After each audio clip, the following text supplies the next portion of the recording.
Sitting at his table, illuminated by a small bedside lamp, Robert Francis pored over a map, jotting down notes each time his eyes fell onto some point of interest. It was 10:30 p.m., and he reckoned that if he set off at 6 in the morning, he would be able to avoid the early traffic and catch the first train to Mulgai before cycling from there, making it to Oberfool village in a couple of hours. His itinerary was set, and he was filled with excitement at the thought of finally being on holiday. It had been 11 months since he had so much as taken one day off from his work, so the thought of spending 8 whole days cycling through the Scottish wilderness with only his backpack and tent for company was frankly exhilarating. He owned a number of bikes, but for this adventure, he would take his favorite and most trusted one. With a custom paint job reading ROB in large white letters across a frame of black, this was a bike which had never failed him. No bumps, no bruises, not so much as a punctured tire. In the morning, Robert woke filled with excitement, starting the day with purpose. Negotiating the little traffic there was in the city with glee, before he knew it he was hopping off of the train in Mulgai and making his way along quiet country roads towards Oberfool. Scottish summers are notoriously unpredictable, and it was colder than Robert had expected, but he did not care. As he made his way through the open countryside, passing the occasional car or rural household, a smile crept across his face. Cycling was his passion, and Robert was in his element. A couple of hours passed as the sparse yet rolling green hills soon gave way to a more imposing and altogether impressive setting. Slight hills soon became domineering mountains.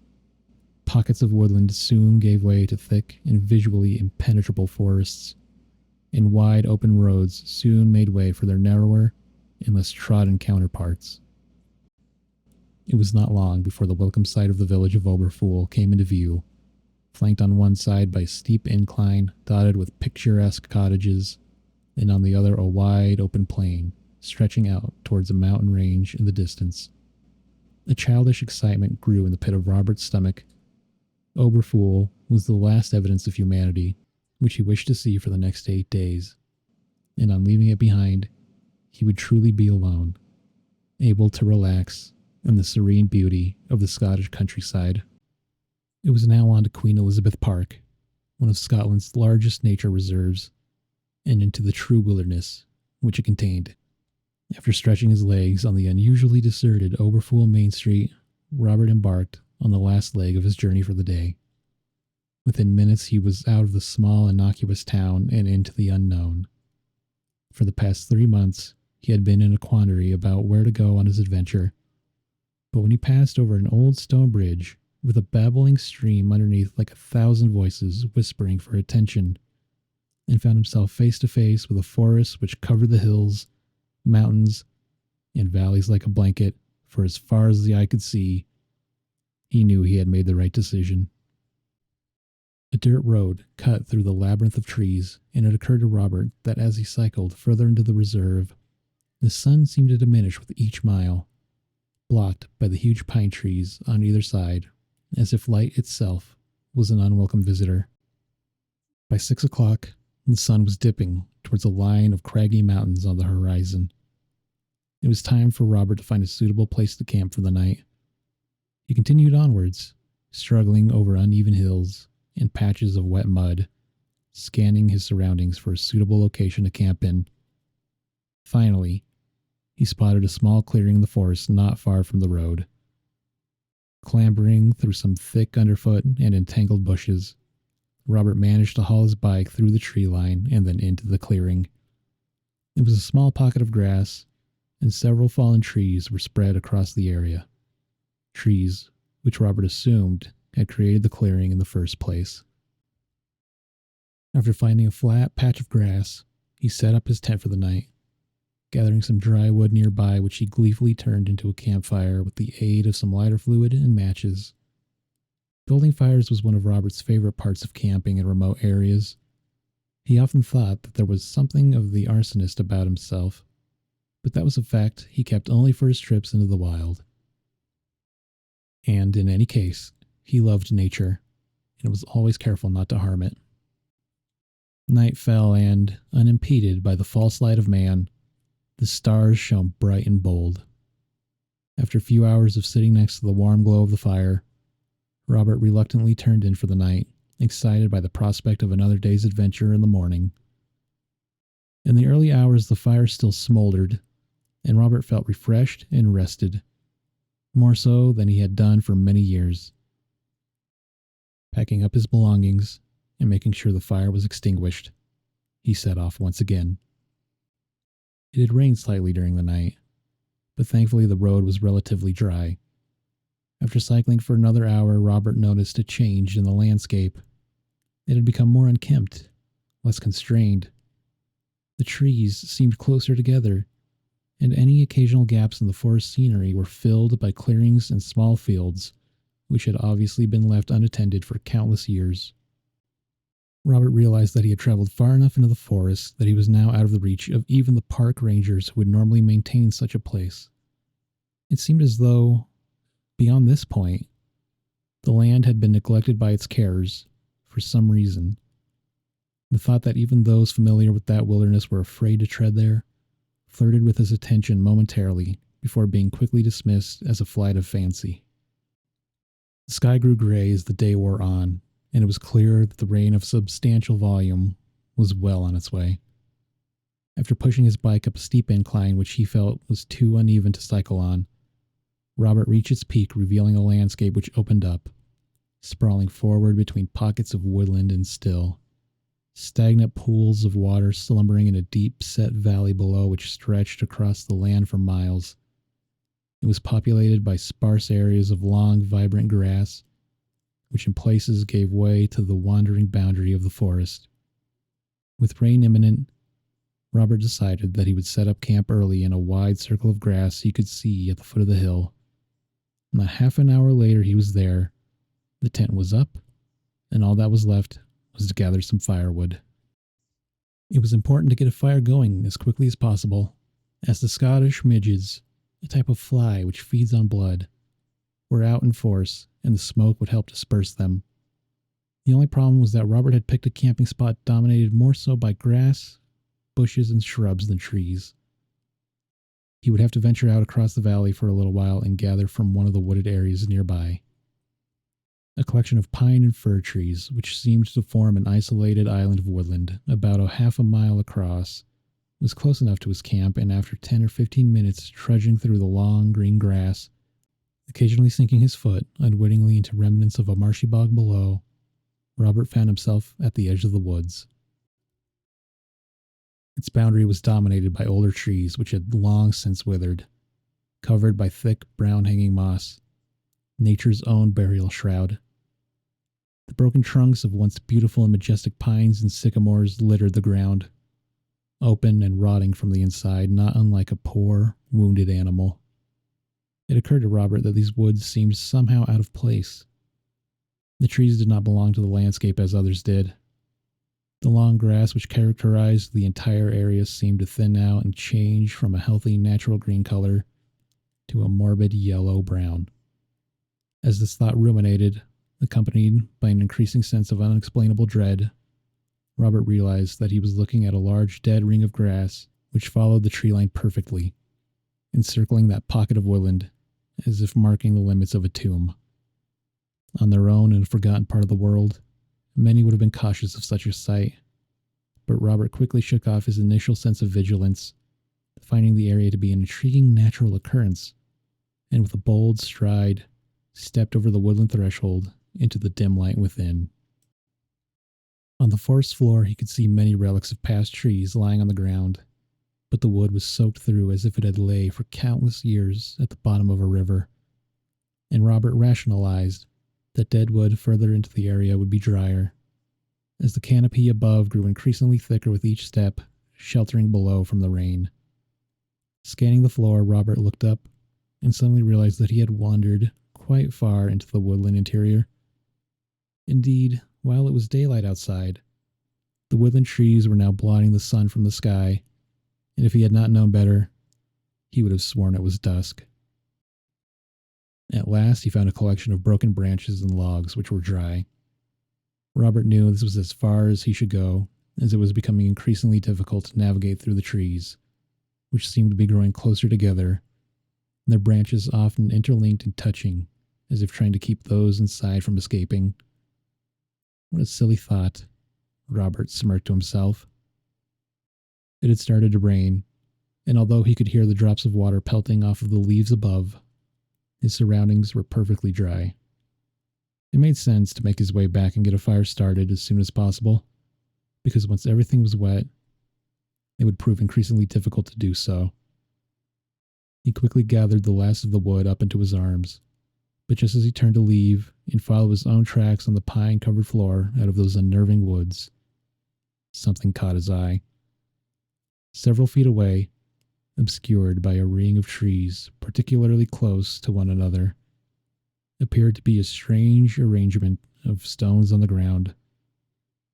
Robert being Robert, he just had to investigate.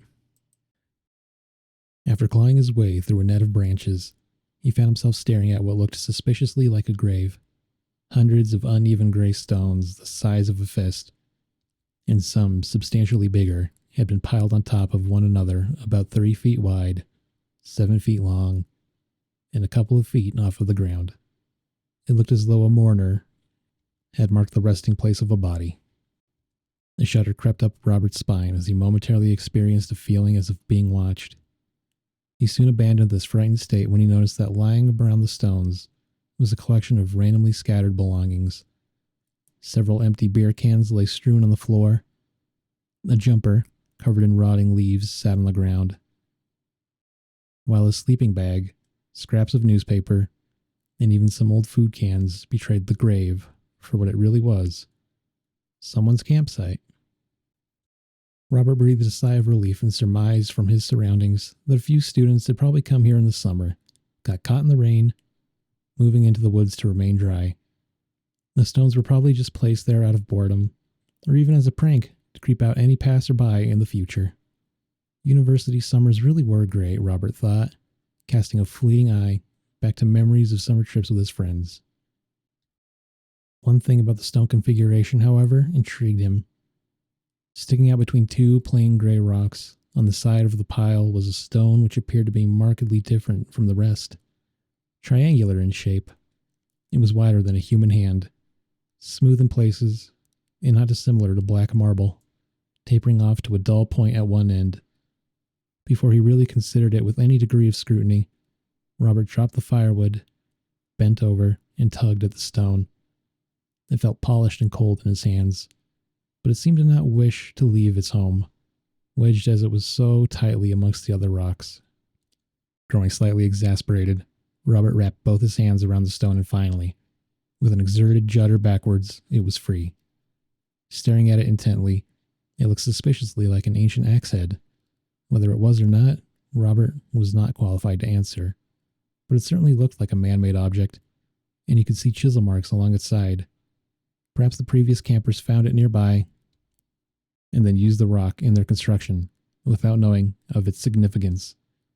Robert was excited by the prospect and knew instantly that on his return home, he would ask a friend of his, who had studied archaeology at university, whether it was what he suspected.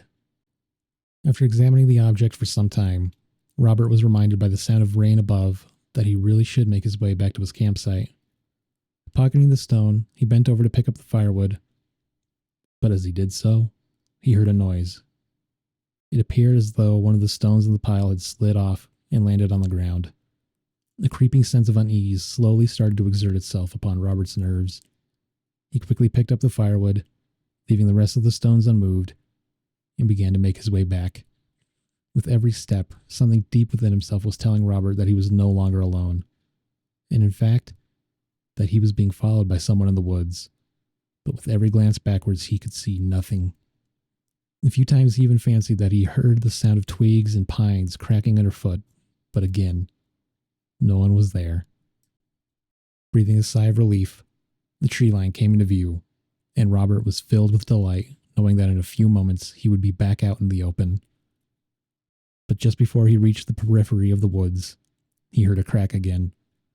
This time, it was definite. It was louder than before, more pronounced, and accompanied by the hairs on the back of his neck rising in unison. He was convinced that someone was standing just a few feet behind him, staring at him. Caught between the fear of knowing and the fear of not knowing, Robert finally turned around slowly. Yes, there it was. He saw it. Only for a moment, but he saw it. A shoulder or arm. Something disappearing behind a tree nearby. Robert's mouth grew dry, making it difficult to swallow, and his heart started to thud deep within his chest. He began to backpedal slowly, hoping that he would not trip on an unseen root or weed on the floor, leaving him vulnerable on the ground. With each step, the forest grew lighter, and as he neared its edge, the light from outside bathed its interior in a bluish hue. He did not take his eyes off the large sycamore trunk where that shadowy figure seemed to be hiding, not for one moment.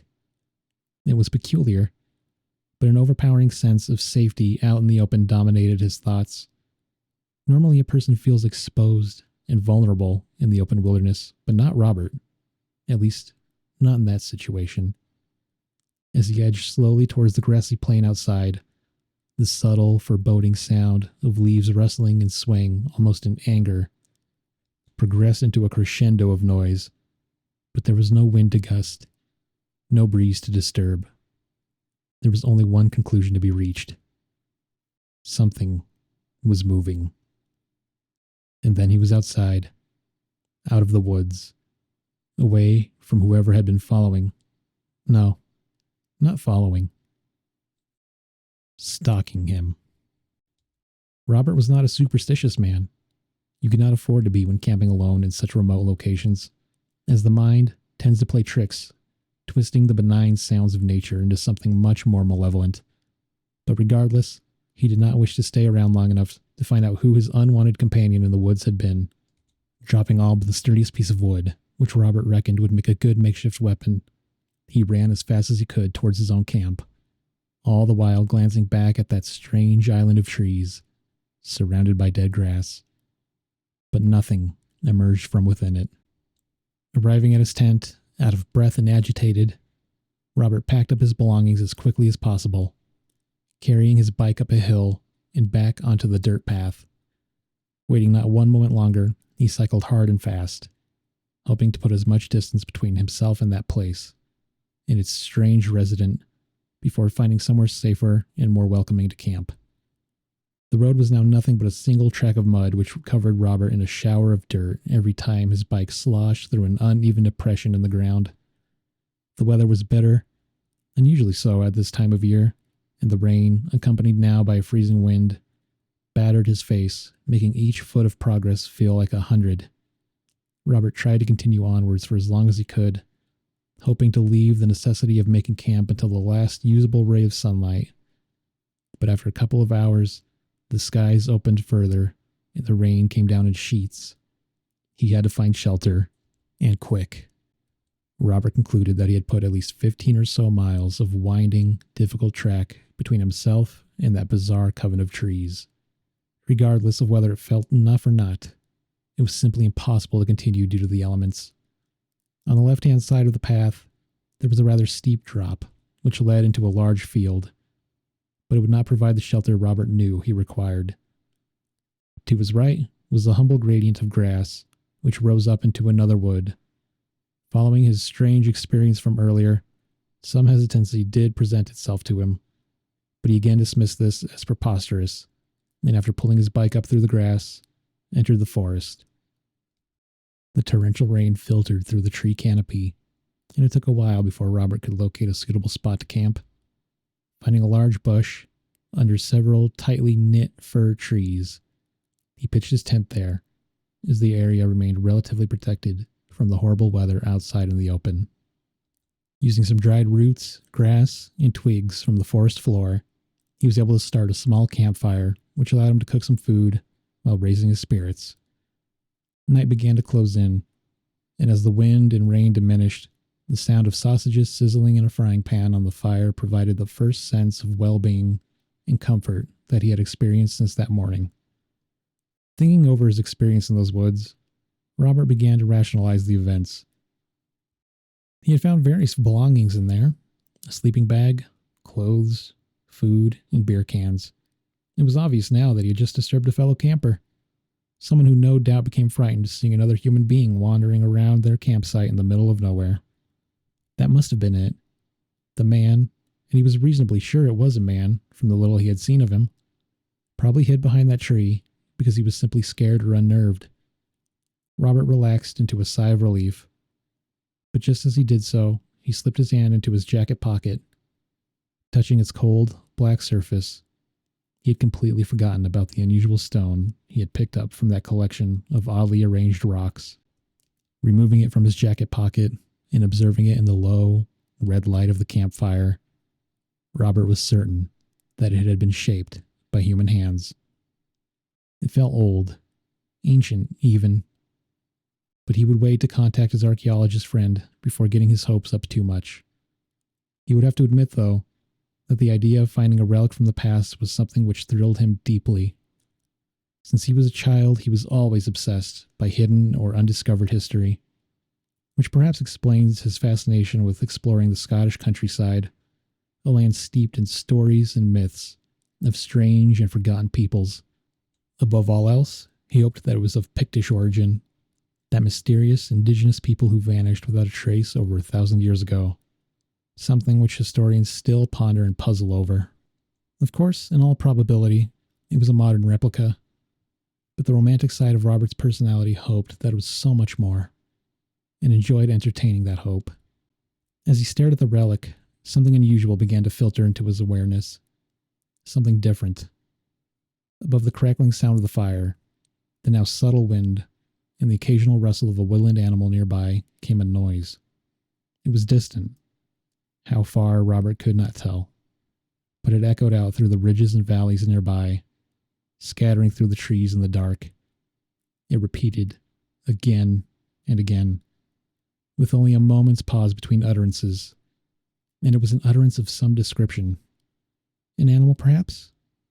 Robert could not identify it. Despite his impressive knowledge of the local wildlife, the sound possessed strange characteristics of a creature unknown to him. In some ways, it was reminiscent of a bird of prey, parts high-pitched and shrieking.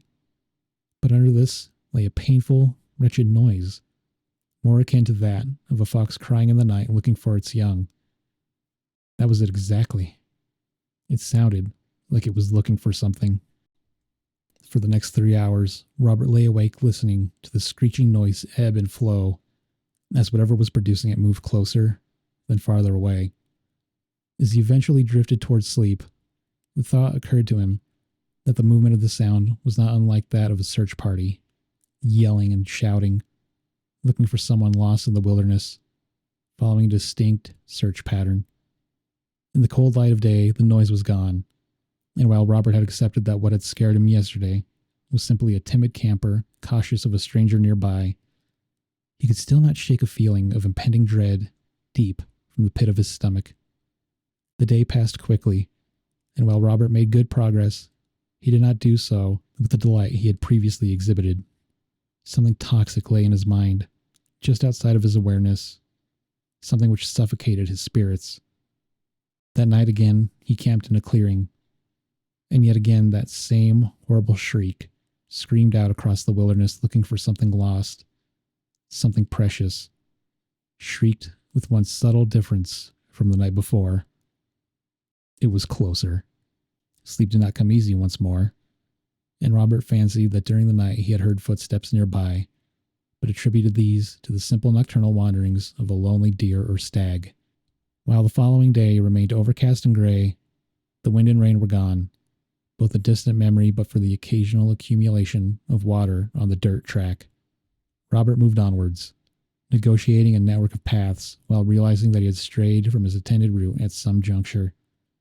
He was confident, however, that he knew where he was and that this change would simply be a small detour and nothing more. At times he made great progress when the ground was even enough, stopping occasionally to take in a variety of deep-set valleys and rising peaks. Uncharacteristically, however, he kept his distance as much as he could from the woods and forests, which often accompanied the road. While dismissing it as merely his imagination, at times he felt like there was something within them peering out from the dark, watching. It was late afternoon, and Robert was beginning to feel tired. was probably due to a restless night combined with the unrelenting pace he had set himself throughout the day. In the back of his mind, he was still somehow running from something. The path he had been on for the past couple of hours had been rather predictable for the most part, but now it curved sharply around a grassy hill to reveal a change in the landscape which had previously been hidden from view. A long stretch of dirt and uneven track penetrated a thick forest of fir trees. What Robert found interesting about the path was that it was unnaturally straight, and what he found oddly frightening about it was that it was so narrow, only a couple of feet across. Spreading your arms, you could touch both sides of the forest. This proximity provoked the deepest feelings of overexposure and claustrophobia. If he had been a soldier in a war zone, Robert would have highlighted this long, narrow path as a perfect place for an ambush. Standing with his mountain bike only a few feet from the beginning of both forest and track, he felt uneasy about the current situation. It was clear that the path was the only way forward, and while it appeared as though it exited the forest a few miles onward, there was something inherently dubious about it. What? Robert could not tell, but he did feel that he did not wish to traverse it. Weighing up the pros and cons, he realized that both the way he came and the unknown land ahead provoked trepidation in him. For that reason, he dismissed the sense of dread as a figment of his overactive imagination, and with measured movement, slowly set off down the long, straight track, hoping to quickly pass in and out of the forest without incident. A black cloud hovered above, and as Robert negotiated the overly uneven path as quickly as he could, the feeling of foreboding, which he had so nonchalantly dismissed, began to ferment in his stomach, rising up through his body, forcing the hairs on his arms to stand on end. He kept his head down for the most part, occasionally glancing ahead at what he assumed was his exit in the distance. He just wanted to be through and out of that place as quickly as possible. Just over halfway down the path, an unnerving yet unwelcome familiarity overtook him. A sensation which had accompanied him for days, but now seemed to be sharper, grating more profoundly on his nerves, filled Robert's every thought. The feeling of being watched. Stopping for a moment to catch his breath, he tried as best he could to shake the unmovable sensation that he was not alone. The path stretched out ahead, and as is common amongst those who attempt to reach a goal or threshold, without thinking, he looked back to measure his own progress. He had managed to cover a substantial amount of the track's length and was quite confident that in a short time he would escape that narrow stretch of dirt. But just as he turned to continue onwards, something caught Robert's eye further down the path in front of him. He immediately wished that he had not taken the route he had chosen, that he had turned back and started homeward. It was there, unmistakable, unwavering, and utterly paralyzing. Some distance away in the direction he was heading stood a figure. Robert could not entirely define or make out the discrete features of the person, because they were standing to the side of the path between a cluster of trees covered in shadow. But this was certainly not his imagination. Someone was standing there, watching, and while Robert was a distance away, it felt as though the figure's presence was almost on top of him. Its stare, accompanied by an uncommonly potent sense of, well, malice, was the best way that Robert could describe it to himself. Then it was gone, disappearing back into the forest. But the feeling of danger, of the necessity to flee, did not diminish or decline, but grew in intensity. The sound of something moving between the trees rang out across the emptiness, increasing in volume as it neared. Robert panicked, turned, and cycled as quickly as he could in the direction he had come. So eager was he to escape that narrow passage flanked on all sides by the impenetrable forest that he did not see a deep hole in the ground. The front wheel of his bike crashed into the depression, sending Robert flying over his handlebars, scraping along the ground. Dazed for a moment, the shambling sound of broken branches and displaced leaves, which was nearly upon him, quickly brought Robert's mind into focus. Blood dripped from a wound in his leg, and his arm was badly bruised from the impact. But all he cared about was escaping from that suffocating pathway away from whoever seemed to be moving in the woods. Robert's beloved paint job across the etched letters ROB on the bike's frame had been scratched slightly in the crash, but that did not concern him. 2 spokes on the bike's front tire were broken, and that most certainly did. The last thing Robert needed was to be completely stranded there, so he'd have to ride carefully in hope that the wheel would not buckle, lasting long enough to carry him home. Home. That was exactly where he intended to go as quickly as possible. And as he was now facing in the direction he had been traveling for days, there was no time like the present. The moving sound in the trees continued, and as Robert carefully, yet at pace, negotiated the broken ground, he hoped above all else that his trusted mountain bike would get him out of there. Despite his obvious advantage of speed, the sound seemed to be only moments behind, and as he came closer to the end of the forest path and out into the open, he heard a noise which chilled him to his very core. From within the forest spewed that same shrieking, tortured cry from the nights before, echoing out, piercing Robert's ears and scratching through his nerves like a shredder. Was it that figure who had been wandering near Robert's camp at night? Surely no human could make such a sound. Panicking, he increased his speed as the front tire of his bike wobbled and creaked under the pressure and strain. Finally, he was out of that narrow place, but Robert did not stop, cycling for hours without once looking back. Only when he was sure that his pursuer could not have followed did he stop to rest. Night was once again drawing in, and now every sound, every smell, every part of what had always made the countryside fascinatingly inviting to him took on a new, ominous, and menacing form.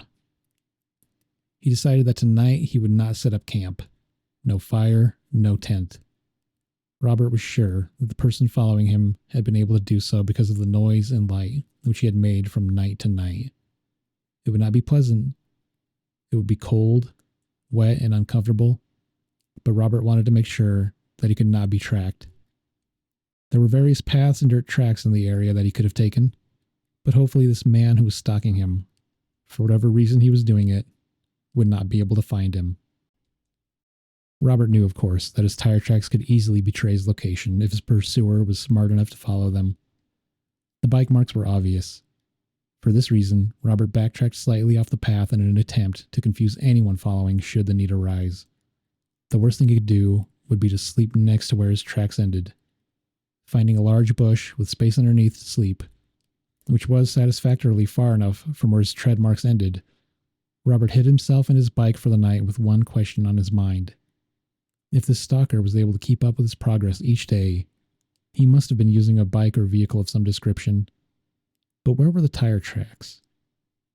Sleep did not come at all that night, but around 3 in the morning, that wailing, inhuman noise did, moving around the area, searching. By now, Robert was beginning to suffer from lack of sleep and rest, but in spite of this, at the first sign of daylight, he quickly uncovered his bike from its hiding place and started on his way once again. Not one foul noise was heard that day, nor any evidence that his stalker was anywhere nearby. Rationality began to overtake Robert's fear as night once again settled in.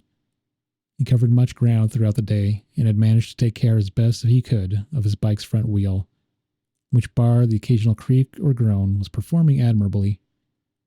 Robert concluded after much soul-searching that he had allowed himself to get carried away by the isolation of his surroundings and the, admittedly, unnerving person he had seen in the forest over the past few days.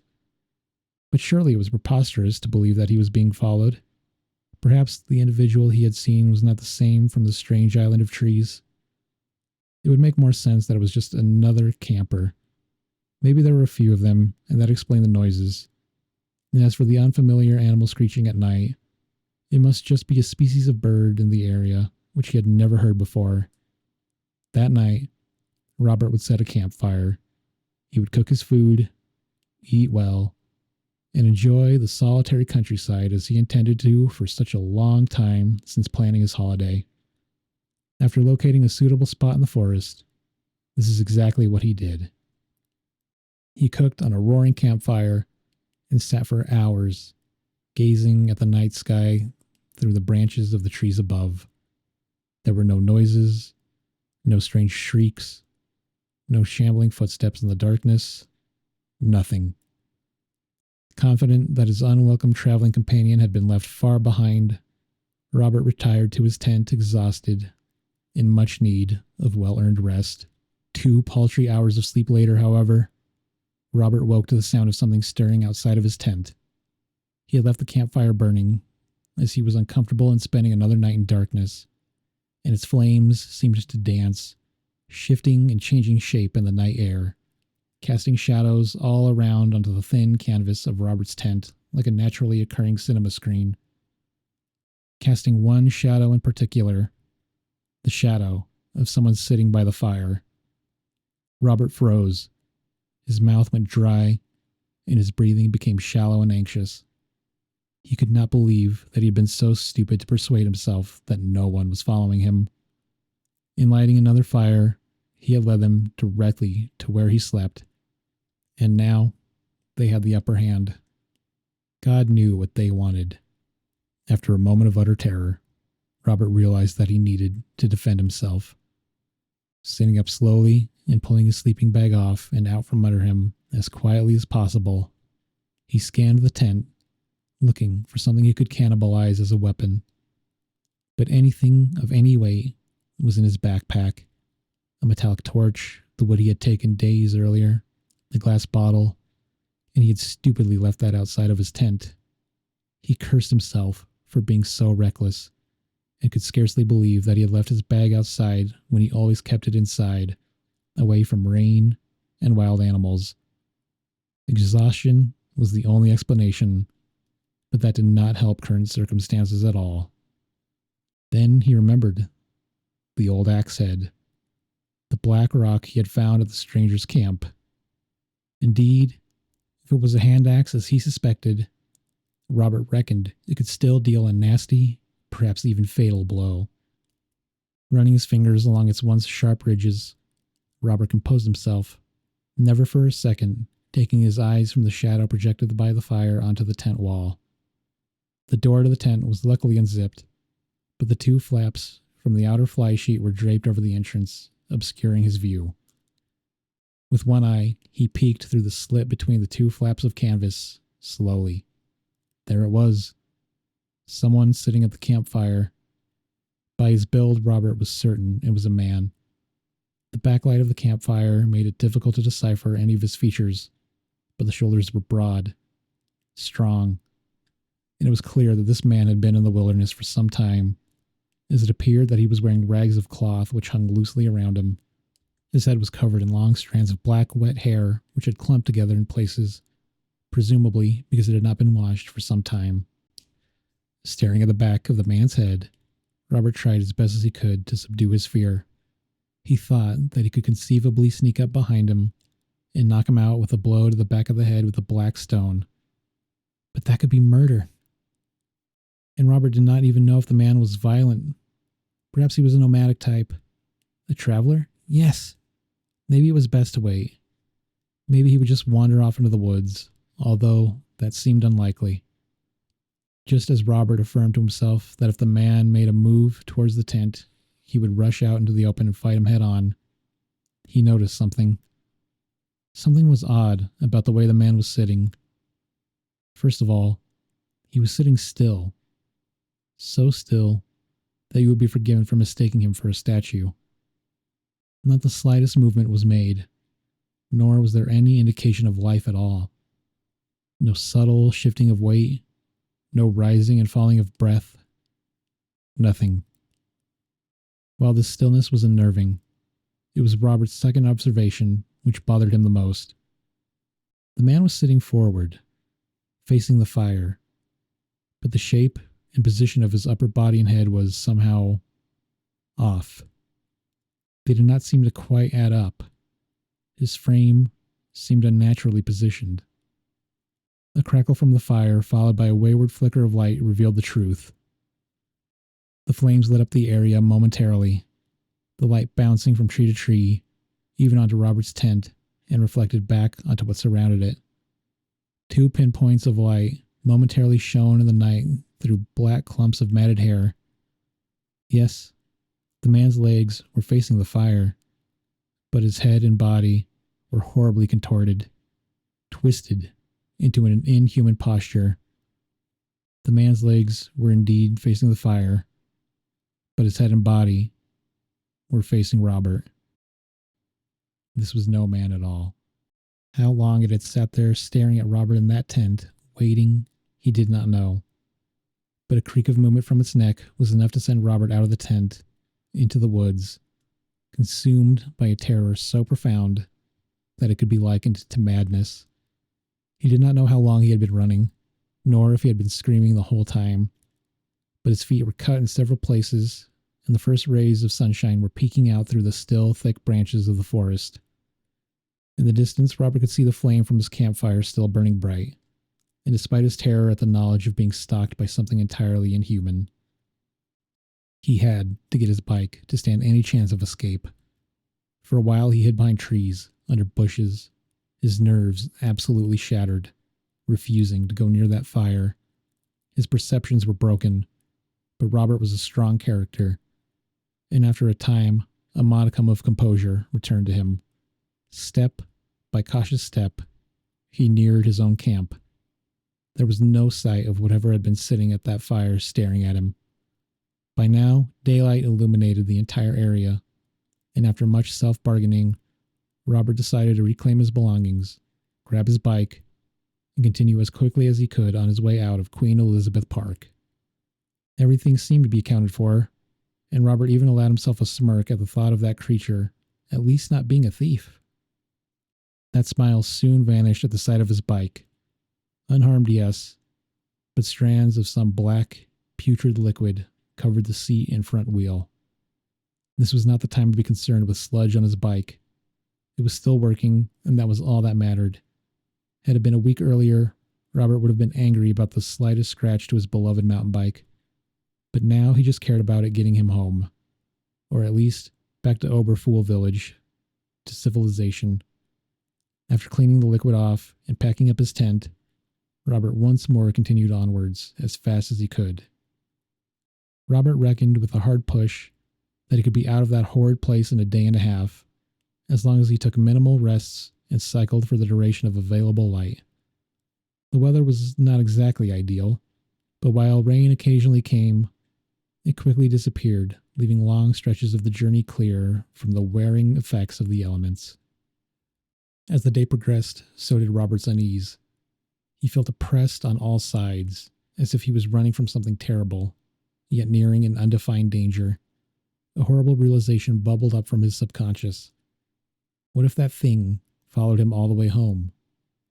As his thoughts swirled around in his mind, he passed over the crest of a hill and down again, suddenly realizing what was wrong and why he was feeling so much unease about what lay ahead. A gulf in the land opened up before him. Pockets of stagnant water lay strewn between stretches of marshland and long grass, and in the center there it lay, the horrible island of wretchedness.